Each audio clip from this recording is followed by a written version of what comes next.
Sir आपला परिचय आणि ज्या महिला बचत गटांसाठी आपण जे प्रशिक्षण म्हणताय आणि याच्यापासून महिलांचे फायदे किंवा मग पुढचं काय मार्गदर्शन? नमस्कार, माझं नाव शेषराव इंगळे, ॲडव्होकेट शेषराव इंगळे. मी वाल्मीचा प्रवीण प्रशिक्षक आहे आणि हा जो कार्यक्रम आहे या पाणलोट प्रधानमंत्री सिंचन योजना या पाणलोटच्या अंतर्गत हा महिलांचा म्हणजे क्षमता बांधणीचा कार्यक्रम आहे. क्षमता बांधणी म्हणजे की हे जे उद्योग व्यवसाय हे जे बचत गट चालवतात की यांना जो काही निधी मिळतो तर पुढे भविष्यामध्ये यांचा जो गट आहे हा सक्षम व्हावा.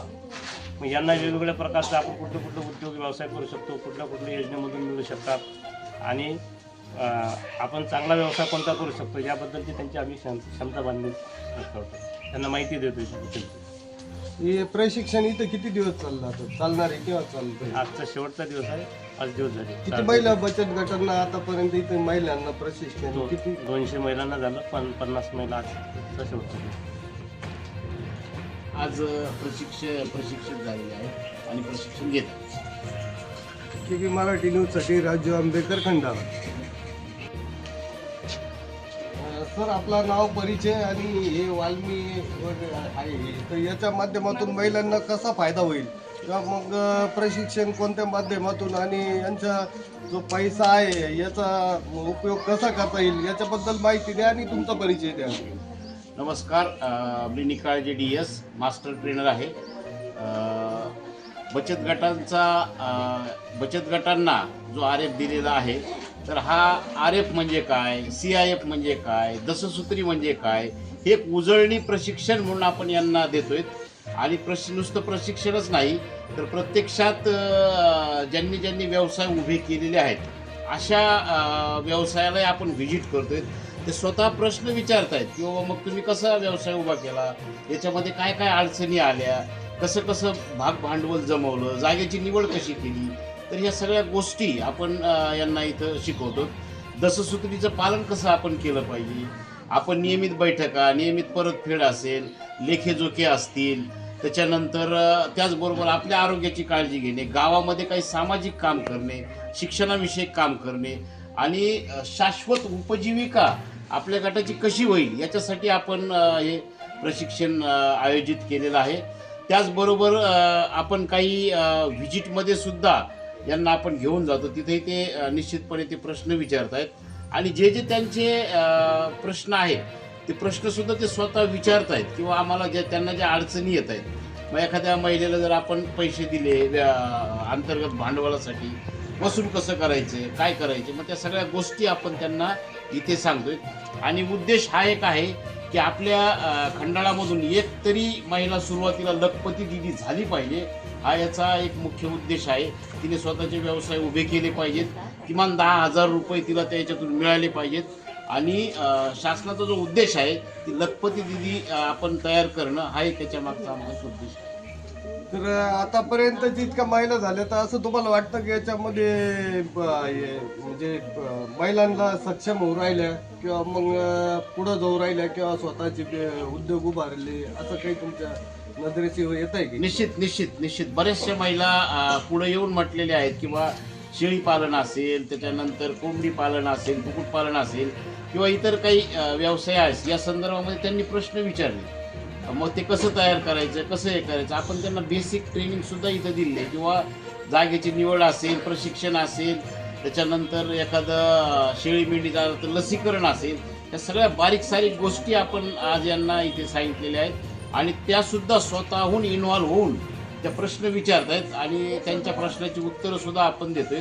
आणि हे जे आमचं प्रशिक्षण आहे अगदी खेळीमेळीच्या वातावरणामध्ये कुठल्याही प्रकारचं वास्तविक पाहता आम्ही यशदाला सुद्धा प्रशिक्षण मास्टर ट्रेनर म्हणून आहोत, परंतु आपल्या गावरान भाषेमध्ये.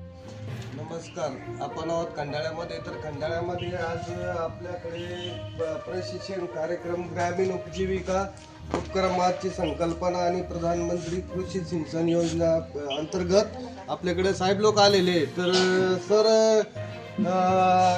आपला परिचय आणि काय आता ह्या बचत गटासाठी हे जे काम करतायत याचा उद्देश किंवा मग काय सांगणार आहे? नमस्कार, मी कैलास चव्हाण, प्रधानमंत्री कृषी सिंचन पाणलोट विकास गटात 2.0 या कार्यक्रमाच्या अंतर्गत वसुंधरा पांडुरंग संघटना पुणे ही जी प्रमुख एजन्सी आहेत आणि त्याच्यामध्ये जलभूमी व्यवस्थापन संस्था वाल्मी संभाजीनगर, त्यानंतर आपले उपजीविका जे संशोधन संस्था LRA म्हणून हा कार्यक्रम आपल्या गावामध्ये आयोजित केलेला आहे. मुख्यतः हा जो प्रकल्प आहे पांडुरंग समितीचा, तर गेल्या 4 वर्षापासून आपल्या गावात सुरू आहे आणि याच्यामध्ये कृषी कार्यालयाने जे काही बचत गट आपल्या गावामध्ये स्थापन केलेले आहेत, तर मुख्य उद्देश हा आहे की त्यांना जो आर्यप जो निधी दिलेला आहे त्याच्याबद्दलचं युटिलाइज गावातल्या बचत गटाने काय केलेलं आहे त्याच्या संदर्भातलं त्यांना प्रशिक्षण देणं, छोटे छोटे उद्योग व्यवसाय या बचत गटाला कसे करता येतील किंवा त्यांच्या अडचणी आपण कशा सोडू शकतो त्यासाठी आपल्याला हे प्रशिक्षण शासन आयोजित केलेलं आहे. त्यामुळं आमचे वाल्मीनं जे काही आमचं 5 दिवसाचं प्रशिक्षण घेतलेलं आहे त्यामध्ये प्रशिक्षित आम्हाला इथं करून पाठवलेलं आहे. आमचे 4 प्रशिक्षक त्यांनी आहेत, त्यांच्या माध्यमातून आमचं गेल्या 5 दिवसापासून आता शेवटचा समारोपाचा हा कार्यक्रम आहे आणि त्यांच्या ज्या काही अडचणी त्यांना आलेल्या आहेत त्या अडचणीचं आम्ही समाधान करतो. त्यांना जर समजा एखादा गट काय उद्योग करतो त्या ठिकाणी जाऊन त्यांना मोटिवेशन करणं, त्यांना प्रेरणा देणं हा आमचा मुख्य उद्देश आहे. शासनाने त्यासाठी हा कार्यक्रम या ठिकाणी आयोजित केलेला आहे. असे आपल्या या गावामध्ये जवळजवळ 25 बचत गट आर्यप निधी दिलेला आहे आणि त्या गटाने त्याबद्दलचं मार्गदर्शन आमच्या माध्यमातून त्यांना मिळेल आणि त्यांनी ते भविष्यामध्ये पुढे चालून त्यांनी ते स्वतः स्वयंपूर्ण उभं राहावं असा हा कार्यक्रमाचा मुख्य उद्देश आहे. आतापर्यंत किती म्हणजे दिलेले बचत गटामध्ये पैसे तुम्ही केलेले? मला अशी माहिती मिळाली आहे तर जवळजवळ 25 गट आर्यपमध्ये पात्र झालेले आहेत आणि त्यांना जे काही पैसे मिळाले असतील ते बचत गटाचे जे अध्यक्ष आहेत आणि सचिव इथं उपस्थित आहेत त्यांच्या माध्यमातून जर ती माहिती तुम्ही घेतली तर बरं आहे. कारण मला आता एक्झॅक्टली माझ्याकडे तो आकडा नाही, ते मला सांगता येणार. तर तुमचे जे ही संस्था आहे आता, तर याच्यामुळे महिलांचा काय फायदा होणार आहे याच्यापुढे? याच्यामुळे त्यांना सर प्रेरणा मिळणार आहेत. त्यांना ज्या अडचणी आहेत त्या आम्ही सोडवण्याचा प्रयत्न करतो. आता शेवटी काय असतं माहिती का, एखादं समजा त्यांनी पैसे मिळाले पण त्यांना कळत नाही आपण नेमका काय उद्योग उभा करा. आता काही आमच्या प्रशिक्षण सांगितलं 100 रुपयामध्ये सुद्धा आपल्याला हा व्यवसाय उभा करता येतो, बरोबर आहे. पण सगळ्याच ठिकाणी पैसा चालत नाही, म्हणजे तिथं माणसाची मानसिकता सुद्धा आपल्याला निर्माण करणं गरजेचं आहे. त्याची सक्षम आपल्याला करायला लागेल तर